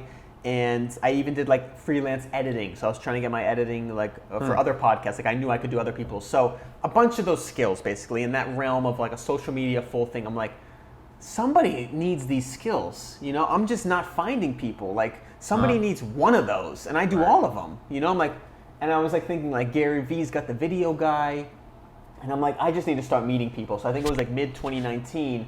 I started just trying to meet people I could, as many people as I could. Like even the life coaching certification I took, they had a simple website. I'm like, hey, do you need websites? Do you need a content creator? Do you need this? They actually said yes, but I was putting my price high because I'm like, I'm going to quit my job for this. So I'm like, so you didn't really have total full-on experience, but you're like, this is what you need to pay me. Yes, but the thing is, it was I wasn't saying like a lot, but I was like saying like, how much could you do? Because I didn't have time, because I was doing the other thing. I was already having other freelance things. So I'm like, I would love to work with you guys as like an employee. I was trying to become an employee. I wasn't trying to like take over. I wasn't doing like a full freelance. I was like trying to switch jobs. Another thing about what I was trying to do is like in my job, I was like, maybe my path, this is like, you have to be open to all experiences. Like maybe my path is not leaving corporate, but shifting. Because I was in a very heavy IT role, which is just like alone on your desk on a computer. Like maybe I shift in my company to like a more personal position, like HR. So I was even testing that out, even though I didn't like it, because you're shifting. You're getting closer you talked about to the what ping pong ball. Exactly. You're getting closer to what you don't like. I know I don't like this. I don't think I'm going to love this in corporate still, but at least I'm a little bit happier. And I think that's a key as well, another key. You just keep shifting a little bit towards your happiness, and if you could stay focused on like everything you're doing as little moves towards that, you get that. So trying to meet people. What is the how behind trying to meet people? The how, so for you, me that I did, which is the biggest one, was I went to this. Well, one was I was reaching out to people I've talked to in the past of like, hey, do you need video work? Hey, do you need this? I was telling people I'm open to doing this. Just reaching out to anybody I've ever done. And then I was, let's see, YouTube. I would try to collaborate with YouTubers because that was big. I never did that. That was a big fault of mine. Like a lot of way people get big is like they get collab. exposure through other people's. So this was my big grand plan. I was so set on this living in South Florida because my whole family's here. I was living in Orlando for almost 8 years, and I'm like, I want to be closer. It's 3 hours away. I'm like, I want to be closer to my family. My dream is to move back. I've always wanted to. It was like a goal I set. But then I'm like, wait a second. What if that's not in line with my career? Like as a video creative, I'm like, I don't know if there's anything down there. But New York and LA, they're known for their creative networks. Yep. And I have friends in both. And both friends I was talking to I have multiple friends, but every friend I was talking to from those cities, they're like, hey, Steve, like, because they were seeing my YouTube. Like, I was killing it on YouTube and making a lot of content. They're like, yo, if you came to New York, you'd meet so many people you could do videos with. LA, it's like, I just met this guy that has a million Instagram followers and he needs a photographer. I'm like, I need to be there. I know. And I was like, I need to be there. So my grand plan was this. I'm quitting my job. I'm going to go. Oh, by the way, I was going to Bali with my family, which is a huge bucket list trip. That had to be awesome. And I had no paid time off left because I used it all. Because I was like, I maxed out my stuff. And I was like, I'd rather quit than like ask for them to like give me extra paid time off. Like I was too like. Go to Bali? Yeah. I'm like, I'd rather quit than not have that conversation of like, hey, I want to go to Bali. Can you guys? Because I would feel too indebted to them of like, you guys treat me too well. I'm like, but how am I going to ever leave them if they give me this like such leeway? Because they already gave me a lot of leeway. Like I was pushing the boundaries of that job. I was asking for like days off. I was asking for like, can I work from home? You know, I was pushing it to like make my content. And I was like, okay, I'll quit. I'll go to Bali. And then just because I can't miss that trip, I was like, I'm not missing that trip. And then also I'm like, I think it's time I move back in with my mom. Because I've thought about it in the past. I'm like, if I quit and move back in with her, I know based on my work ethic, I'm like, I know I'll bust my ass to like find something because I'm not the type to like I'd be like more fueled than ever. Like if I quit my job, like I'm gonna be like every single day like looking for people to do, right? So I'm like, and then I was thinking to myself, this took a lot of balls, but I was like, what's the worst case scenario? Like the worst case is I go live with my mom at 27. It was kind of embarrassing, 26, 27. I'm like, I can't find anybody and I have to get another job. Like that's the worst. Like it wasn't that bad, right? You'd be back where you were Again, almost. though, I downplay that because something could happen. You could easily say like, you can't find another job. You're stuck living with your mom. Yeah. So that's how I rationalize myself. But then I'm like, I know I'm going to fuel. And I was like, if I don't, and I also, this was a big thought was if I don't go for it now and see what happens if I literally quit and do it and go for it, when will I do it if I don't do it now? I'm alone. I have a little bit money saved up. I have the skills.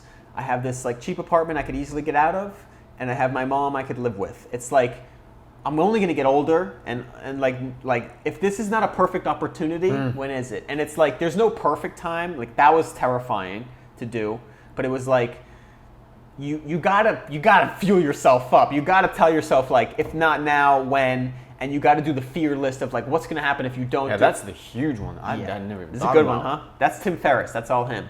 I forget what it's called. I think it's called like the fear list or the not to do list. I forget. See, but it's not like you're even being this motivational person to yourself or this hype guy and dream big. You were just for yourself writing out and detailing out the reality of the situation. I'm very realistic, but I also have the joy of like the what if of like this dream life, like this, like I also have the awareness of like, what are we doing? Like life is fun. Like if you fail, like it's kind of fun. If you like quit your, like that's a fun story to tell that you quit. And like, even for the story, if I fail somehow, I was like, I tried it. Like that's fun to do.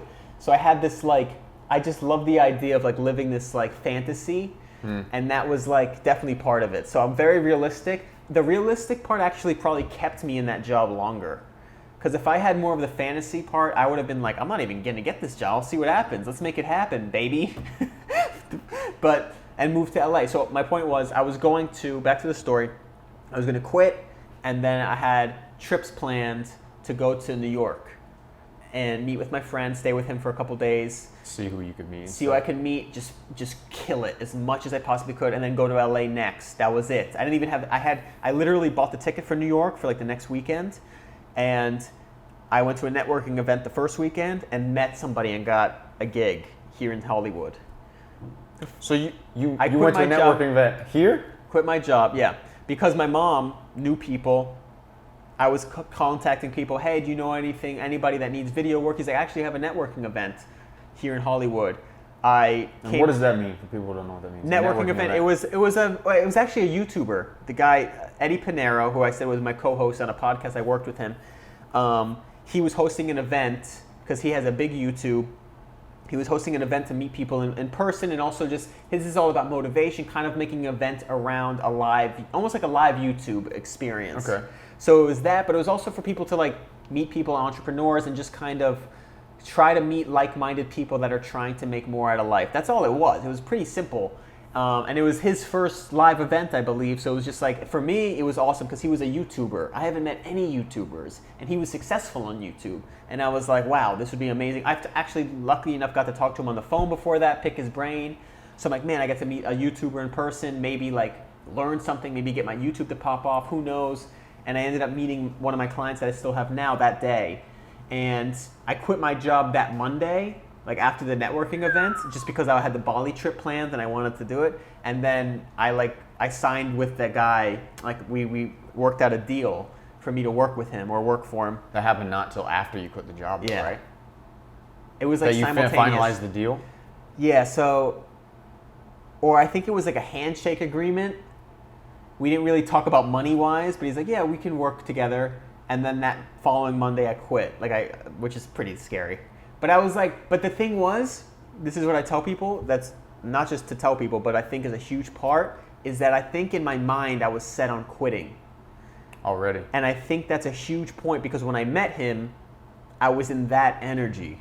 Meaning, when I talked to him, I'm like, I'm about to leave my job and I'm a full-time content creator, if that's what you want. Yeah, so do you know who Bob Proctor is? Yeah. Bob Proctor talks about you can only move onto a new level of vibration once you make the decision once you make the decision, let's say, to get to $100,000 a year. Once you literally make the decision, that's when you're going to attract the people to get you. So you fully decide, and decide comes from, I think it's Latin words, desir, which means to cut. The guy I work with says this all the time. To cut out all other possibilities. And so you didn't attract that guy until you made the decision in your mind, I'm going to quit. And I 100% believe that because like whatever I said, he loved. And it's like if I was like, hey, I work a 9 to 5, but I do video work, like he probably would have been take you serious. Yeah. So even though I quit afterwards, I remember I didn't even go to the event yet. I remember feeling like the sinking in my chest. I told my mom, like, hey mom, like I'm gonna move in. Like she was like, okay. But that was probably the hardest. Not even for me. Like for my parents, you feel like you're failing your parents. It's like I have this job and I'm leaving it for nothing. Especially how they helped you through college to get you in that position. And my dad is a very safe person with that. You know, like not a go for it. He's supportive beyond belief, but like he's all about safety. Like, and he instilled that great quality in me. I was able to like really make the most out of that. So that was probably the hardest part of the journey, was be able to recognize and like tell both parents they're divorced, but I was like living with my mom, but like telling them like I'm quitting. It's like all that work for nothing, it felt like, and they don't even know what I'm doing. So that's tough, but it's fun. What are you doing? That's what I tell myself, is like, what else are you gonna do? Especially when you talked about the whole what if. I think that thing's about to slide back. Nice. Is that true? Yeah, you're right. It's been sliding the whole thing. Probably like in the table, yeah. Every time I make a point, it goes another inch. So you quit, then you got that deal right at the same time. So that was your first client. Yeah. And then, well, this is a beautiful part. Go ahead. Okay. I was just going to say, is like I was doing content from 2016 to the end of 2019, more. Like YouTube, I was in college, not really trying too hard at it, right? But when I took content serious, it was always a side hustle. Then I got this client in October. And what was it? What was the client? What was podcast was the main thing. What did you do for him? Podcast producing. So he started a podcast. I did everything, and I still do everything for him. We do a lot. So we started with podcasts, episodes, audio, video, audio mixing, like all of it. Do you go and film him, or what? Yeah. How does it? I film as well. I'm on the show too. Like some of the cameras on me. We have a switcher. It's really nice. Set up everything. Now, before you go there, did you take that job knowing how to do all the stuff you were going to have to do, or was it like, yes, and I'm gonna figure it out? You took the job and you said, I'm going to figure it out? Okay, I want to say the latter because that's such a big point in everything I do is say yes and figure it out. But I knew I could do a podcast. I've never done it for anybody else, though. Like, I've never done it for two people. I've only done it for myself. I've never done it with two cameras. But, like, those are things that you definitely know how to do if you've been working with cameras. Right. But it's definitely terrifying because when you're doing your own podcast, dude, you fuck up, who gives a fuck? You're talking to yourself. If you fuck up somebody else who's flowing in a podcast, that's stress. So like that Especially if they're paying you. Yes. So this is my job now. They start a show. They're like, hey, welcome to the show. Imagine by the way, I don't think I've ever messed up a show now that I recognize it because that's so strong in me. It's like I make sure it's like set. Like I have even backups, like audio backups and stuff like that. But that's where the experience comes in. That's a great point is that I was doing my own daily podcast. This is a really good point. You're going to like this. I want to get back to the saying yes and figure it out, but there was something else I was going to say. Anyway, I was doing my own daily podcast at the time. So when he met me and we were like kind of doing an informal interview, I set it up on the spot, quick, because I was doing my own podcast every morning. It was fresh. I was ready. This is a huge part that's so cliche, but the luck is when opportunity meets preparation. I was doing a daily effing podcast, and he's like, you want to do a podcast? He's like, how would you do it? And I was like, we would do a camera here. He's like, oh yeah, he couldn't really get it, and I can see he wasn't really feeling it. I'm like, let's just set it up, and let's try it. Set up the camera, set up the mics, got it cooking, recorded one just as like a test, and he loved it. So like, that's something you don't see. Yes, I sold myself, I guess, but it's like, I was ready. Because of all the time preparing and doing it on your own. And you got to do that. And that's a thing that like I didn't even know I was doing, but that's a dot connecting back. Is that like doing a daily podcast, I didn't know I was going to need to do a podcast on the spot. That's a good point. But like it can't hurt to like just start doing more. The more you do, it's like there's so many, like I've learned so many skills I don't use. But it's like, whatever. You never know when they're going to. That's a good point. That's another reason to try so many things. Not only do you get learning out of the experience, do I not like the thing? You just build skills that you never know you could Want to know utilize. something cool too? That's a great point, and I have something to add on to that, which is they all intertwine too.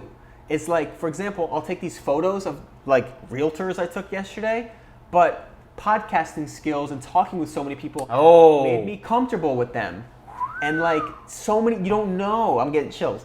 The dots connect looking back. Steve Jobs, it's the most amazing quote. I'm gonna put it on one of these things, by the way. And like, I've been wanting to do that. Like, this is my picture and I need that quote up here somewhere. It's too good.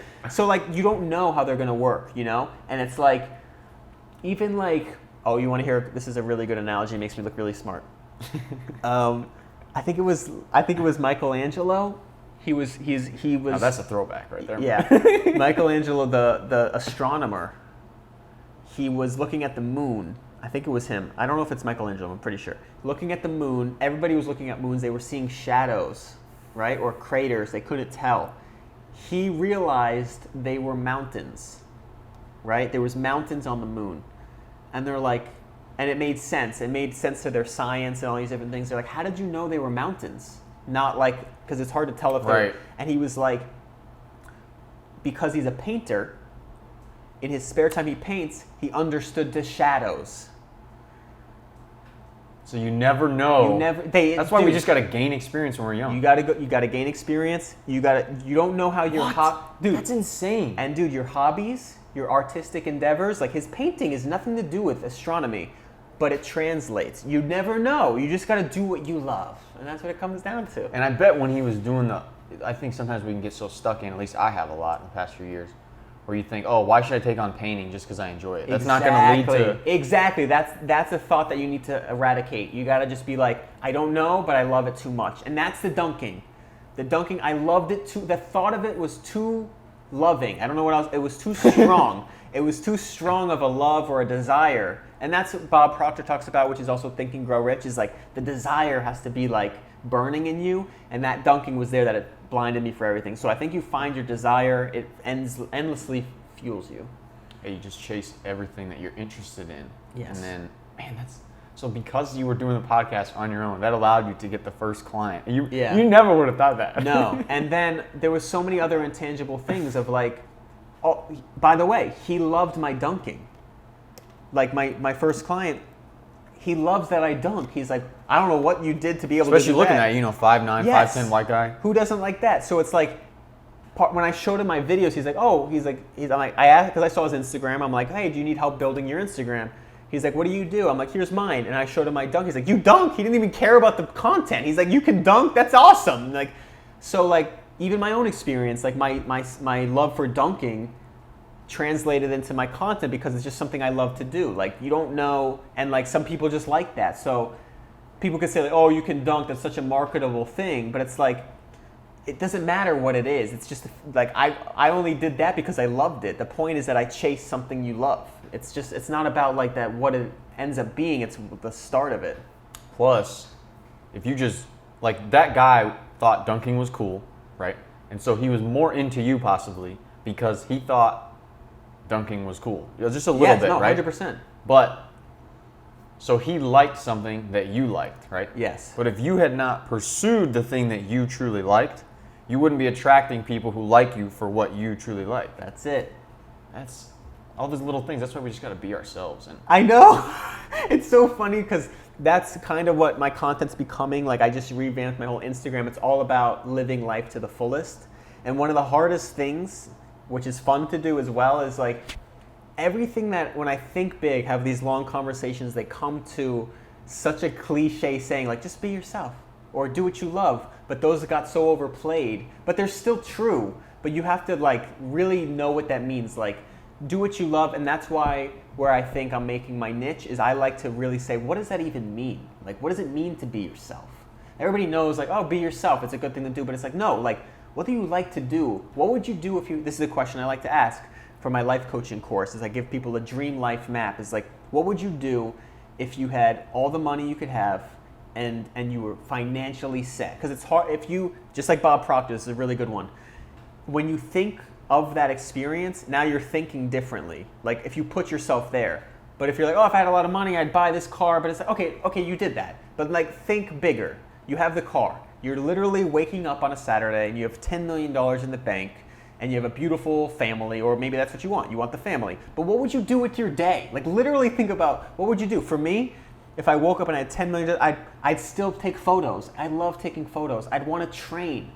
And so maybe that's not what you do today, like right now, but it's what you're going for. But it illuminates what you love to do. Because it's like, really think about if you had $10 million, what would you do when you wake up on a Saturday? Like, nobody really actually sits with that experience. They just think like, oh, I'd fucking go here and buy this, you know what I mean? So it's like, but if you really think like, okay, you wake up, it's just so powerful, but it's hard to get people to actually sit in that and feel that.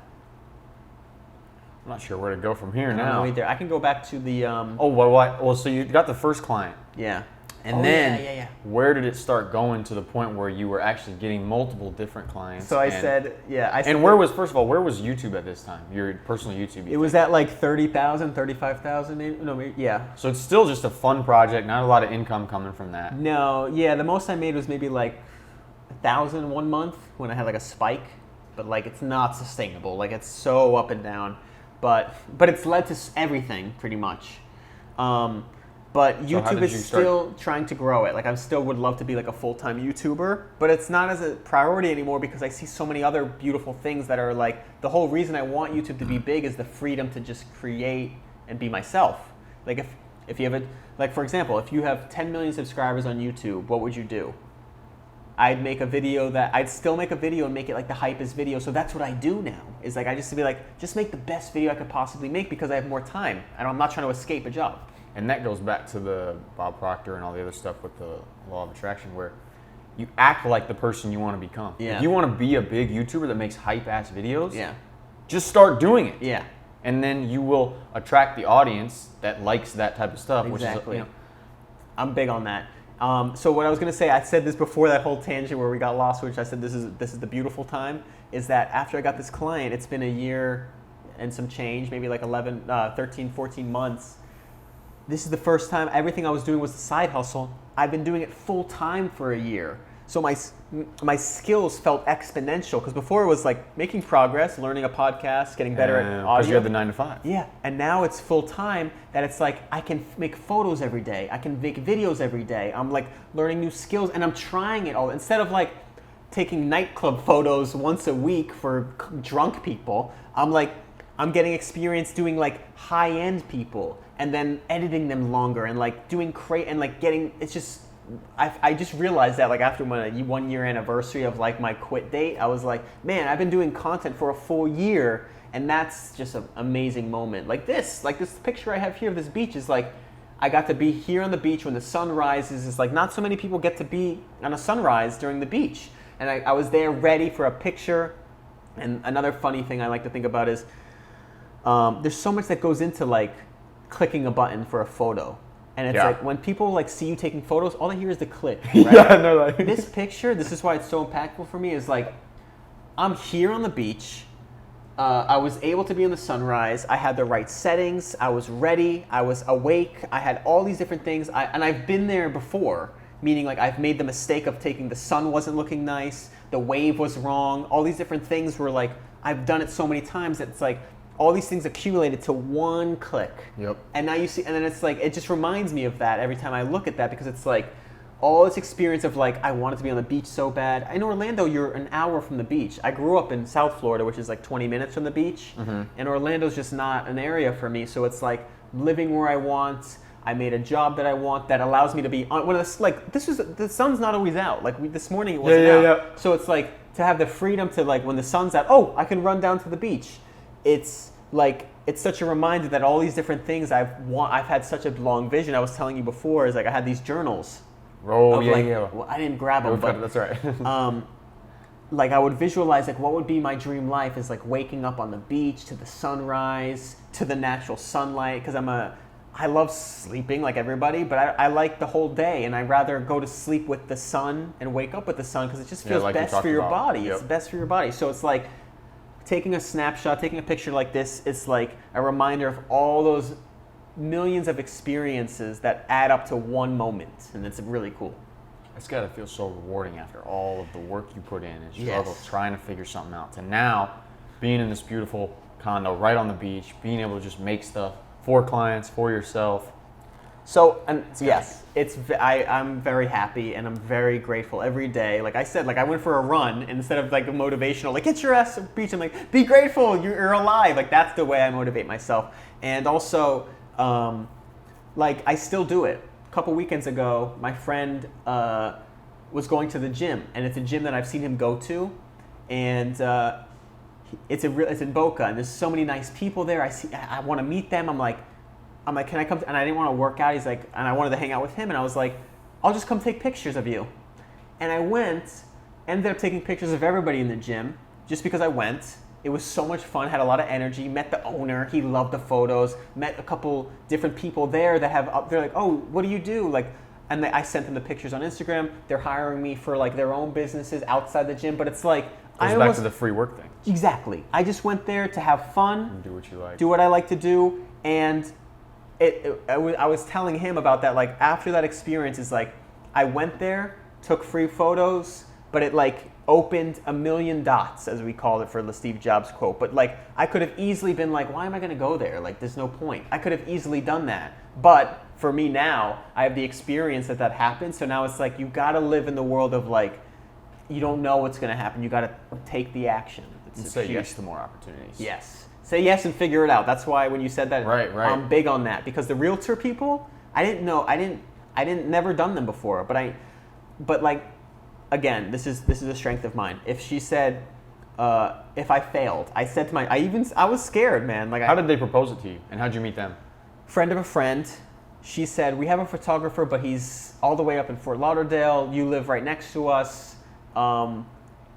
How much? And I'm like, you're a friend. I gave them a reasonable price, lower than them, because I like them. They're a friend of a friend, and I figured we could do more work together.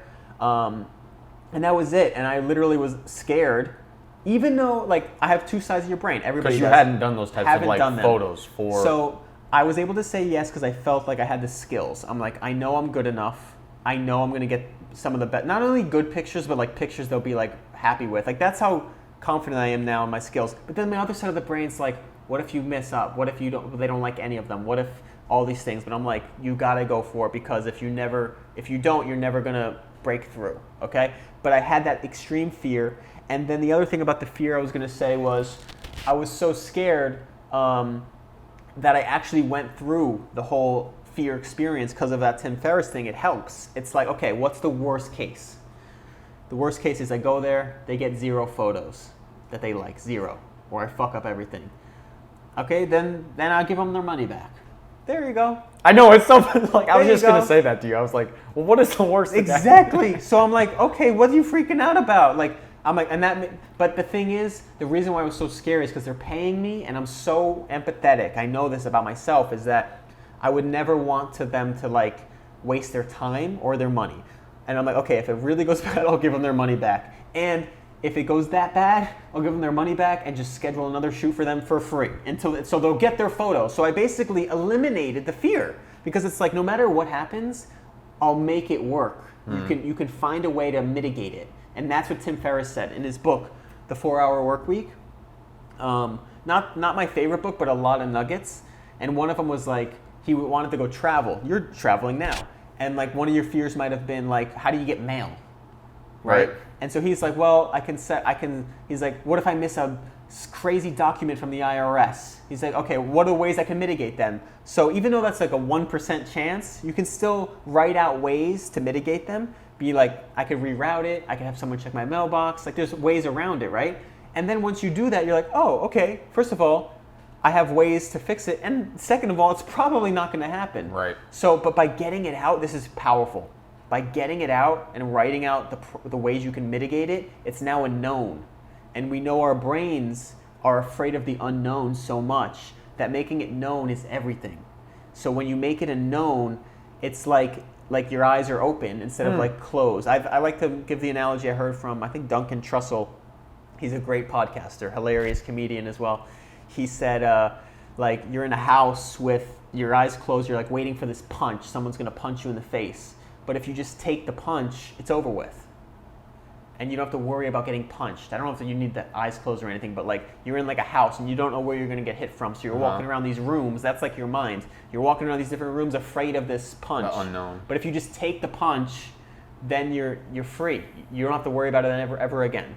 And that's like the fears of and making something known. It's like it hurts. It's like scary. You're like, fuck, what if I mess up their photos? It's like, okay, it's okay. That's a big one. Whew! Out of breath.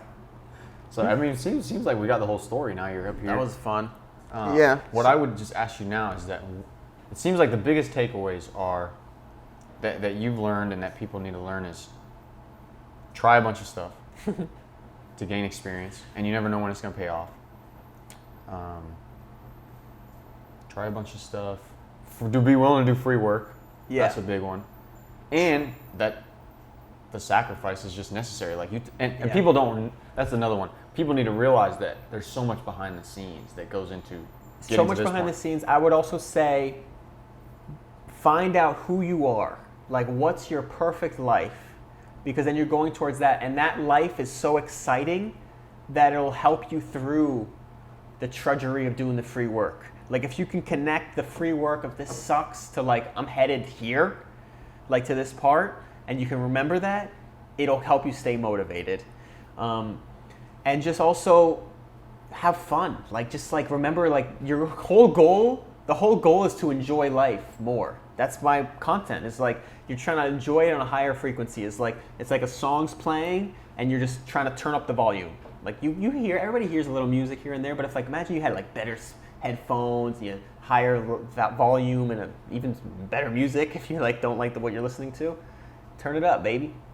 And it shows because if you apply that stuff, you know, you obviously manifested and achieved things where you can achieve some crazy things. You can be 5'9" white guy who can barely jump to 5'9" white guy throwing down windmills. Yeah. To working a job you don't like after getting out of school, living with your mom, and then living in this beautiful condo right on Miami, or right on the beach, doing what you love, earning money, working with people, doing content. So that's awesome. It's a testament to yourself, Stephen. Thank you so much. And I think what I want to say to people is, I was going to say something good, but now I forgot it. It was something about just going for it, something, chase your dreams. No, it was along those lines, but let me think for 1 second. You said, when I started, I had just as much doubt as anybody. I want to make that just as clear. It's like, even though I had positivity and all these things, it's like, before that, I was asleep. Before 2016, I was hovering through life like anxious, not myself, not knowing what I'm doing, very anxious, like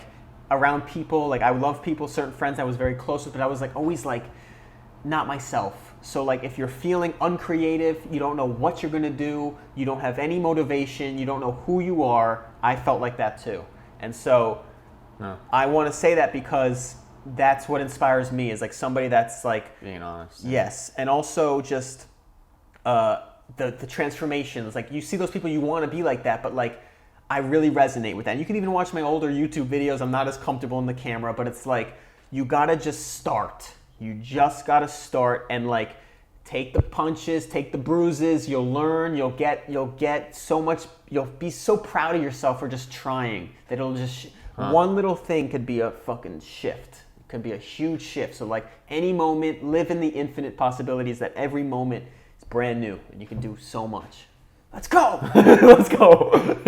And where can people find you, Steve? What's your everywhere? What's your main username? Would you say Stevie Celi? Yeah, probably that. I mean, Celi is pretty unique, so if you type That's it true. anywhere. But Steven Celi, Stevie Celi's everywhere. I think my name on Instagram is Steven. You know, you put the title. Stevie Celi. Yeah, the username is Stevie Celi anywhere. Podcast platform, Steven Celi, Energy Podcast, but just type in my name. YouTube, I have thousands of videos, just Steven Celi, and that's it. Well, thanks for taking the time, Steven. I appreciate it, man. I can't wait to see it. Thanks for having me, brother. Thank you.